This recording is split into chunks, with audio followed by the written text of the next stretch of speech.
Кашель снится к обострению хронического заболевания или неприятностям из-за неумения контролировать эмоции. Также подобное сновидение предупреждает о финансовых потерях.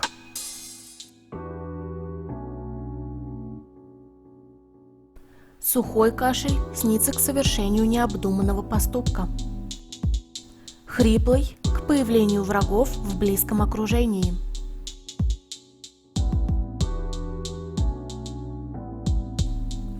Кашель на работе снится к повышению в должности. На улице – к радостным новостям. Для трактовки вашего сна перейдите по ссылке в описании, задайте свой вопрос и получите ответ бесплатно. Благодарим за просмотр. Подписывайтесь на наш канал.